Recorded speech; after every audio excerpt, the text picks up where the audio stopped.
and welcome to Sunday School with Pastor Josh. I'm glad you're here.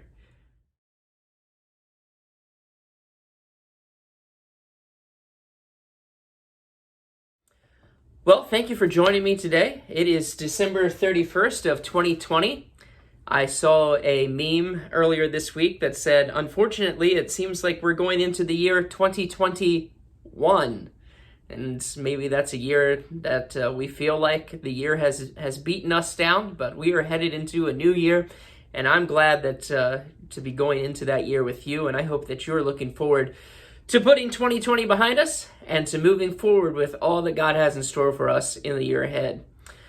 As you know, we're in the current Bible Studies for Life curriculum, and we are actually on session 5. We skipped a couple of sessions just to make sure that we keep on track, so that when we come back to Sunday school, we're right in line with where we need to be as we go into the materials and we start ordering all that stuff again.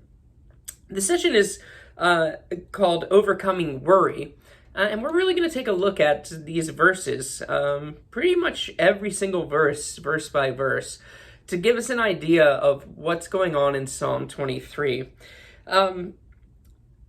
We're leaving a year where worry and concern and pandemics and election issues and all kinds of things have really overwhelmed us and burdened our hearts. We've lost a lot of people in the United States. Some of you have lost friends and loved ones. And it seems like every cough that we have, we're concerned that we might have COVID. And while that is a legitimate concern, the Bible is very clear that with God, we don't need to worry. We don't need to have anxiety because He is the God of all gods who provides for all of our needs, and we can rest in Him. I know, easier said than done, right? Well, Psalm 23 is probably one of the most beloved Psalms, and it's read at pretty much every funeral, and every funeral that I do, I read it, because it does bring comfort. It does bring peace in uncertain times. I was recently listening to Mark Lowry speak, and he said, if David had been able to have access to Prozac, we wouldn't have the Psalms. He's up one Psalm, he's down the next. He's up one Psalm, he's down the next. And this specific one, Psalm 23, seems to be one where he's comforted, where he is confident in the Lord, where he's not afraid of anything that is coming around him, that he is aware of God's presence and feeling the fullness thereof.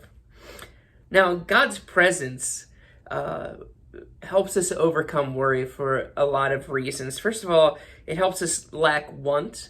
And if you know that you're lacking want, that also means that your needs have already been met.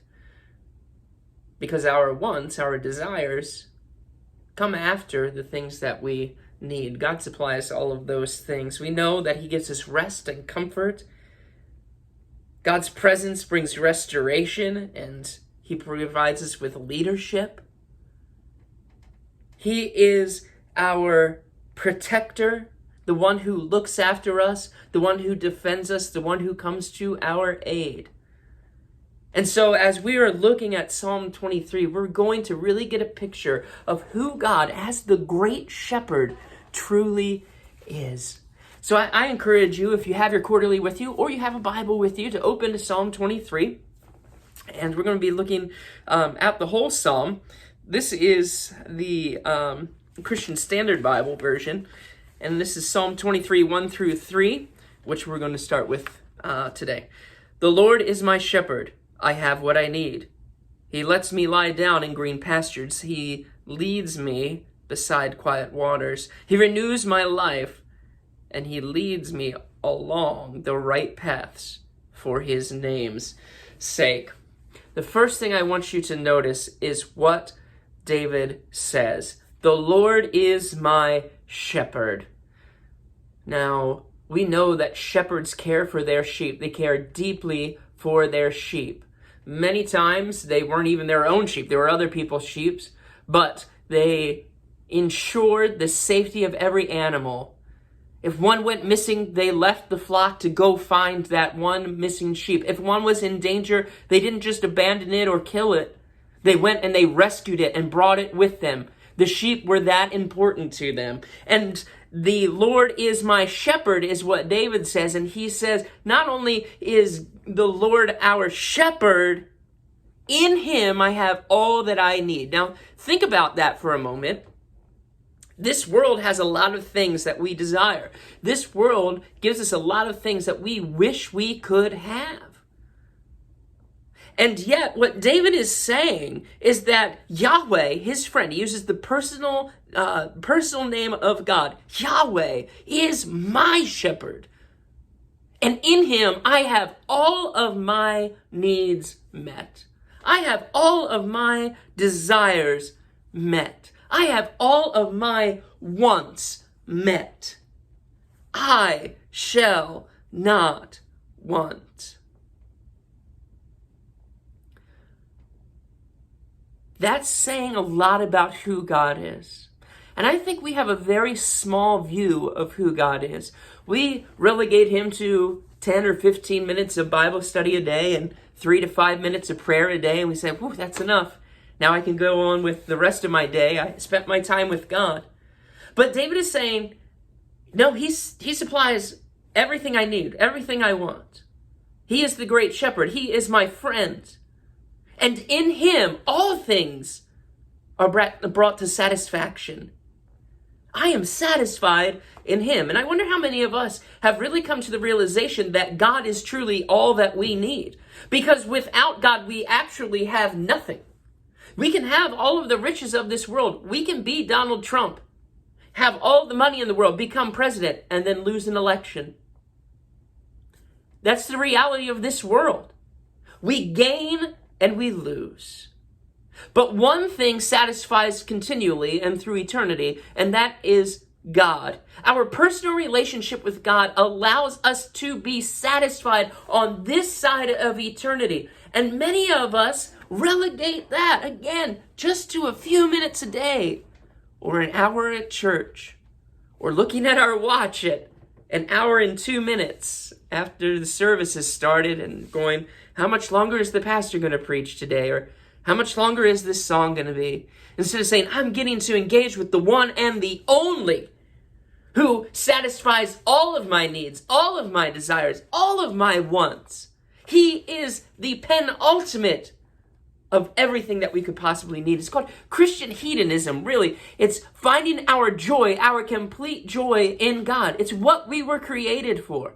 We were created for a relationship with God in whom we can be completely satisfied. And when we are completely satisfied with him, we will never, ever want. He is our shepherd, meaning that he is right there with us every step of the way, even when things look terrible. Our shepherd leads us. How could we possibly want any more? Now you might wonder, well, how does a shepherd care for its flock? Well, I mentioned a little bit earlier is that if one goes missing, they go after it, but there's so much more that goes into taking care of a flock. They have to go over hard terrain to find places where their flock can have green pastures, where there's water. They may have to crawl over rocks. They may have to carry sheep over treacherous waters.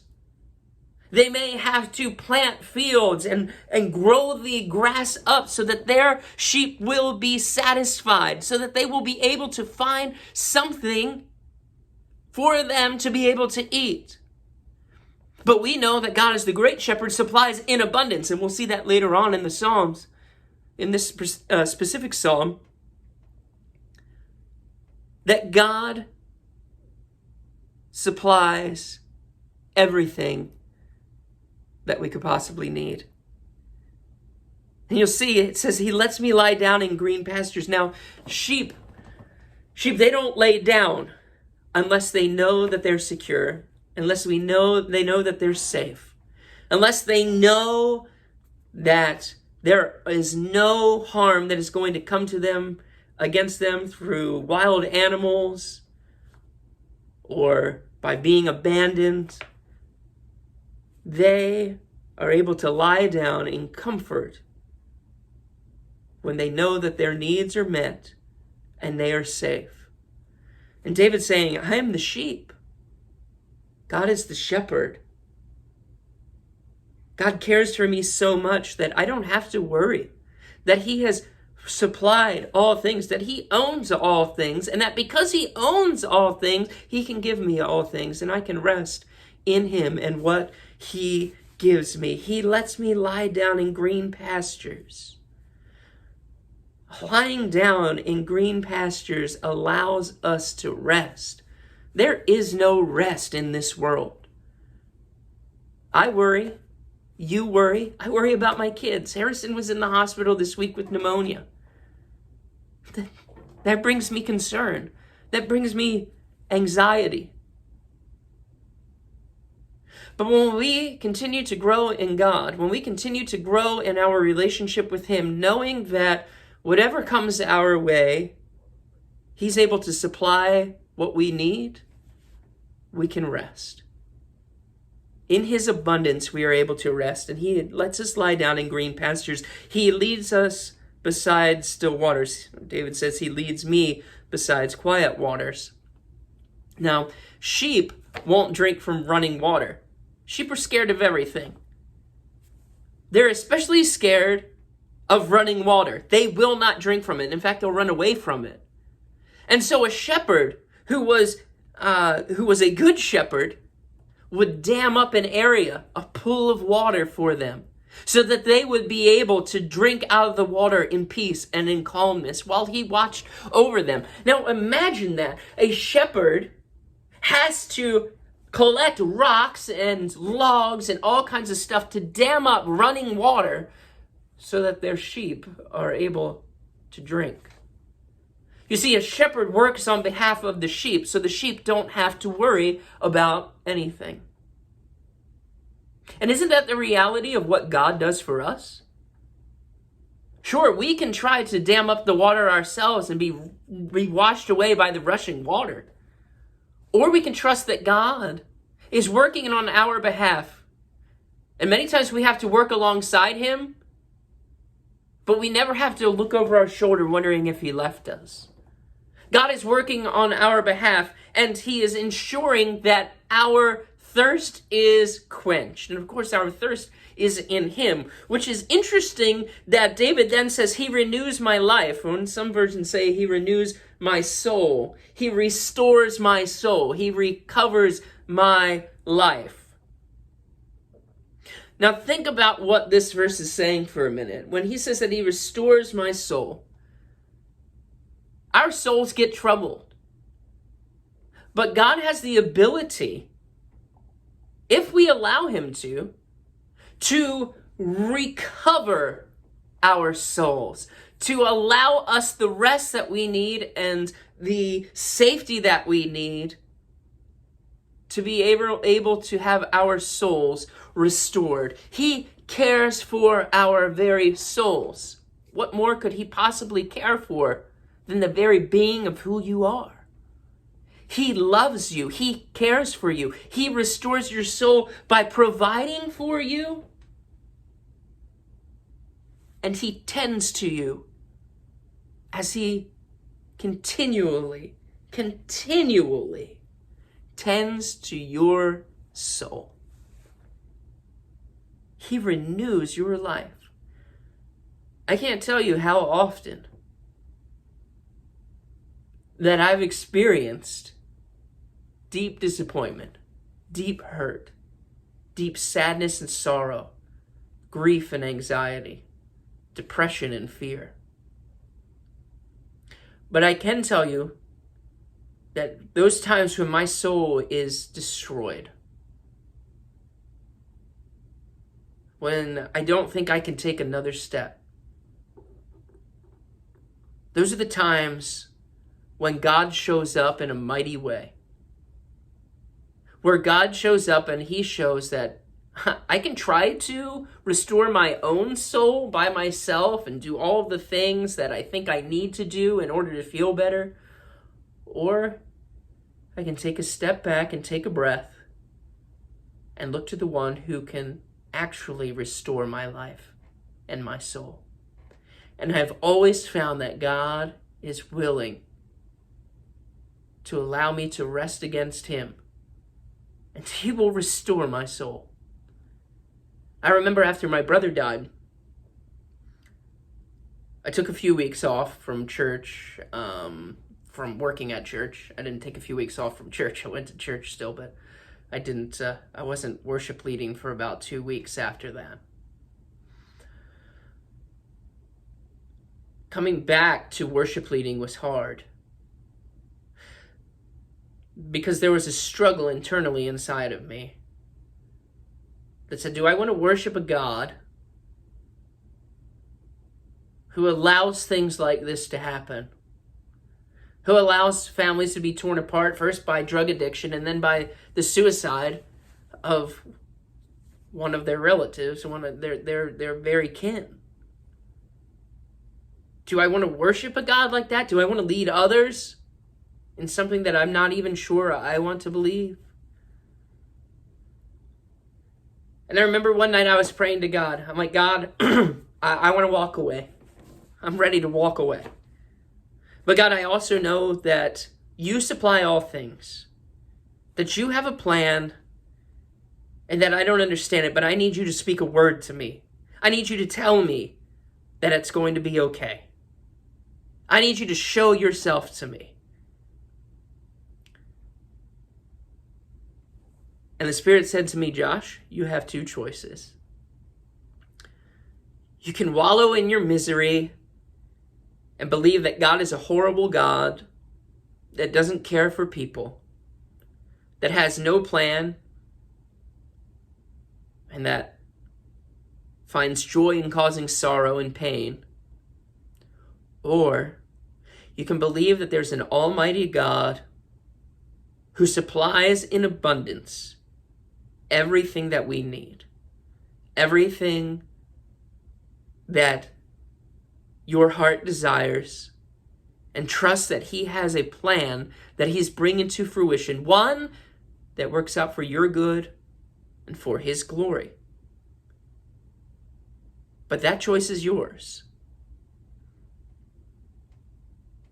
And from that day on, I said, okay, I'm going to trust that despite my pain and my sorrow, despite my hurt and the crushing of my very soul, that God is going to use this for good and for his glory, because he knows better than me. That I know that the character of God is holy and righteous and just. That the character of God says that he will do no wrong, no evil. And that somehow this all fits into his plan. And I still want to be a part of that. And God filled my soul. He restored my life and caused me to see that even in the deepest and darkest times of our lives, he's still on the throne. And we can trust him to be who he says he is, regardless of our feelings about him. And he will indeed come close to us and comfort us in our time of need. I can't think of a more fitting message for 2020. To close out 2020 with Psalm 23. I know a lot of you are struggling. I know that there are some of you who are at home who haven't seen people for months, who haven't been able to go out for months, who haven't been able to see friends, who haven't been able to come to church, who haven't been able to worship with the people of God. I know that you are hurting out there. But I also know that there is a God who's supplying all of your needs. So I encourage you to take heart. Allow him to renew your soul and stand firm in knowing that he never leaves you nor forsakes you, that he is right by your side, providing you green pastures to lie down in and still waters to drink from, that he is still the God who created the heavens and the earth and who can move mountains on your behalf, and who is an intimate God that you can call out, Yahweh, you are my shepherd. I have all that I need. In him we have all that we need, and he will renew your soul when you acknowledge that. And he leads me along the right paths for his name's sake, the psalmist says. course, the right path is the righteous path, the path that God desires us to go down. It's not an easy path, by no means. But God assures us that he will carry us through, that he will walk with us along that righteous path, no matter what comes our way. Why? Not because we deserve for him to be there. We're sheep. We're idiots. We're stupid. We walk off. We wander off the righteous path. But he says, he leads me along the right path, meaning that God pulls us back. He pulls us back onto the right path. He sets us back on the right path, helps us get back on the right path, not for ourselves, but for his name's sake. Do you understand that you're a child of God? And as a child of God, he does things on his behalf for his own name's sake? Because his name, his very being and revealing of who he is to you as the consistent Lord and Savior and the consistent great shepherd is what is best for you. His revealing of that allows us to recognize more and more as we walk down the path that he is who he said he is and that we can trust him in all things. People get all bent out of shape. They're like, God is doing things for his glory. God is doing things for his own name's sake. That seems egotistical. And I think, who else's name is he going to do it for? There is no one greater. It's not egotistical. It's what God does. Because by working for his name's sake, he is doing what is best for us. He is revealing himself to us as the faithful King and Lord, the faithful shepherd.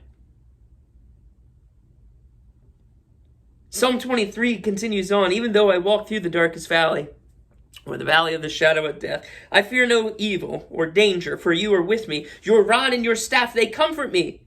You prepare before me a table before me in the presence of my enemies. You anoint my head with oil, my cup overflows. This is a beautiful picture of what God does. We're all walking. We are all walking, and eventually we will face a dark valley. Now, some people equate this to death itself, but the psalmist, he doesn't really have that in mind. He's talking about adversaries and the adversities of this world, and eventually the shadow of death, yes. But even more fully, remember, he's focusing on this side of life, because eventually he says, surely my day, I will be with you. Only goodness and faithful love will pursue me all the days of my life. And so he's still talking about this side of eternity. So we are going to face some adversities, even on this righteous road. There are going to be dark valleys that we are going to face. Adversity will come 100% of the time. And in fact, there will be times when it's so dark that we cannot see, that we as sheep are going to have to go in blind faith into a valley, believing that our shepherd, who has always been with us, will continue to be with us. So I guess in that aspect, it's not really blind faith. But we may not be able to see the outcome. We may not be able to see the dangers that are around us. We may not be able to see the adversaries that are coming at us out of the shadows. We may be in a deep, dark cave where we can't see if there's wild animals approaching, waiting to ravage us, if sin is crouching and waiting. But what we do have is a great shepherd who can see. The great shepherd that we can rely on, who we've come to rely on. And so even though I walk through the valley of shadow of death, or through the darkest valley, I will fear no evil. Why? For you are with me. God is with us. He can see ahead. He has the foresight to do what is best for you, to prepare for what is to come, even when you can't see. None of us saw 2020 coming, right? None of us. None of us saw 2020 being the year that we would be in a pandemic. Okay, maybe the Chinese did. Otherwise, none of us saw that. And yet here we are. Some of us are facing financial issues. Some of us are facing loss and death. Some of us are facing loneliness. And yet verse is telling us that even when we're going through these great difficult times, these great struggles, God is with us and we have nothing to fear. Why? Because look at what he says. Your rod and your staff, they comfort me. Now, people have interesting takes on this. They're like, well, when a sheep gets off root, and sometimes the rod will be used to break the sheep's leg and then teach them a lesson and bring them back. But I don't think that's what David has in mind. Because we really need to look at the context. Even though I walk through the darkest valley or the shadow of death, I fear no danger or no evil, for you are with me. For you are with me. Who's he talking about? The great shepherd, of course, whose tools are a rod and a staff. What's a rod for? We're talking like a 2-foot club. A 2-foot club is used to ward off enemies, to defend the flock, to defend the sheep. So even when we can't see, God has the tools that he needs to be able to protect us. Even when we're terrified of the future, even when a loved one comes down with stage 4 cancer, when a child is taken away, when a pandemic breaks out, when we're not sure that we're going to have our next breath because we're on a ventilator, when we're not sure that our loved one is going to be able to break out of an addiction, and that they're going to struggle for the rest of their lives, when we're not sure that that loved one isn't going to turn on us and hurt us in some way, we have a shepherd that defends us. But we're not sure that we can withstand the temptations that come our way. The same temptations that have destroyed us for years. Temptations that we've tried to fight against in our own strength instead of relying on God's ability to defend us from the attacks of the evil one. And you know which ones I'm talking about. They're different for each one of us. But you have specific sins that the devil always gets you with. But we can trust the shepherd that he has the weapons to protect us from those. So we don't have anything to fear. And then we continue. We see that his staff is there. Each one of us fall off the path. The path of righteousness is tough. It's straight, but we often wander off the path. We often get stuck in rocks or fall into deep crevices. We often get caught up in the thorn bushes of life that so easily entangle us. And yet, the great shepherd has a weapon for that. The staff. You see, the staff is a protecting weapon. Not only can it be used to defend against enemies, but it has a crook at the end. It allows the shepherd to reach places where he may not be able to get physically, but he can reach down and pull a sheep up with his crook. Or reach into a briar bush and pull the briar bush apart as he's pulling the sheep out. Or picking up large boulders to free an entrapped sheep. He has the defensive weapons and he has offensive, helpful weapons. Weapons that he's able to protect and to save with. God is equipped for everything that comes your way. Don't fear. Have no fear. Be comforted by the fact that God is equipped for everything. It says this, you prepare a table before me in the presence of my enemies. And it's very interesting that he goes on from this deepest, darkest valley. But what we get this picture of here is that God not only protects and defends, but he loves. And he cares for each and every one of us who are called his children. God prepares without any help, without any worthiness on our part, a table before us in the presence of our enemies. Literally, David had to do nothing for this table to be set out before him. God provided for him in the presence of his enemies, a table of abundance in his very presence. Unworthy as we are able to commune with God. Even if our enemies and naysayers say that we don't deserve it, that we're unworthy, we continue to be blessed by God. When they try to bring us to ruin, God continues to pour out in abundance a table before us in the presence of our enemy, and he treats us as an honored guest. Notice it says, "You anoint my head with oil, my cup overflows." We are honored guests. We are honored guests. They used to pour oil on people who were set apart, priests and teachers of the law, and prophets and kings, set apart for something. And yet it says that God anoints my head with oil.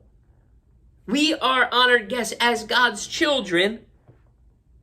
He has honored us. He has honored us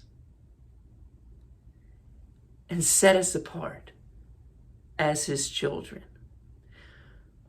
Now you might think, well, now I have to work really hard to do all the things that God has called me to do. Like, I have to be really righteous, and I have to do all these things out of obligation to continue to earn these things. And I think probably one of the greatest lies that the devil has told us is that we have to be good enough to earn God's grace. That's a lie. We work because God has given us grace because we love him. But we're never working to earn that grace. We're never working to earn what God has bestowed upon us in mercy. We're working out of the love that he has for us. The table is already set for us, and God invites us to it. Imagine being invited to dinner with the president. Maybe not this president, maybe another president. Just imagine that you get the honor of being in the presence of someone great. And the night comes and you're all dressed up and ready to go, and then you sit down for a minute and you go, I really don't feel like going. And then you don't go. That wouldn't make any sense, would it? But God has prepared for us a great feast where we get to commune with him. He's provided for us greatly. And many times we do just that, don't we? Maybe not today, God. God has richly blessed you. Don't think I don't deserve these blessings. Accept those blessings and use them to bless others as well. See, it's set before them in the presence of his enemies. The enemies are jealous. But David knew something. David also knew that these blessings from God needed to result in giving him glory and honor and worship. Sure, everybody is blessed by God in some way, but our enemies, God's enemies, they don't give glory to God for the things that they get. They think it's by their own hands. Be sure to thank God for the things that he has given you. Be blessed by him. Psalm 23:6, only goodness and faithful love will pursue me all the days of my life, and I will dwell in the house of the Lord as long as I live, or forever, depending on the version that you have. Surely goodness and faithful love will pursue me all the days of my life. I like the assurance that David has in this specific verse. Only goodness and faithfulness will pursue me all the days of my life. Only, or surely. God has proven himself faithful time and again to David. There are times in your life where God has proven himself faithful, and then you face something almost exactly the same situation, and you've gone, what if God doesn't show up this time? Only goodness and faithfulness will pursue me all the days of my life. God has shown himself faithful so many times to each one of us, but particularly to David, that he is assured that God is going to show up. Now, before you say, well, there was a time where God didn't really show up, and I would always say, really? Because you're still here. The reality is God may not show up in the way that we expect him to, and sometimes we don't get what we ask for. And those are the times where we have to understand that God is working something out greater on our behalf for our goodness and for his glory. His goodness and faithfulness will pursue me all the days of my life. It doesn't say it may, it says it will. We may not like the circumstance we're in, but God's goodness and his faithfulness are always there, and we can count on that. That gives us hope and peace and comfort. Listen, our mercy, the mercy he has given to us, is undeserved. It's undeserved. We can't work for it. We can't do anything to earn it. But God, in his infinite mercy and grace, has bestowed that upon you and upon me. And it will pursue us all the days of our lives. We can be assured of that. And we will dwell in the house of the Lord as long as we live. Now, there wasn't a really big view of heaven. There was a resurrection view in the Old Testament. The Jewish nation saw. They didn't see like an immediate kind of entrance into paradise. But we know that when David says that he'll dwell in the house of the Lord forever, or as long as he lives, that he has assurance on this side of eternity. But in Jesus Christ, the Messiah, the King of Kings and the Lord of Lords, God's love was bestowed upon us. The great feast of his very Son's flesh and blood that we take in the form of communion was given to us, that we may dwell with him forever. Christian, you have nothing to fear. You have great comfort and peace and rest, relaxation from all of the trials in this world. Not because you deserve it, not because of who you are, but because of who God is and that he calls you his child. Surely goodness and faithfulness will follow you all the days of your life, and you will dwell in the house of the Lord forever. Take heart, even in this strange 2020 year. Take heart, knowing that God is your great shepherd.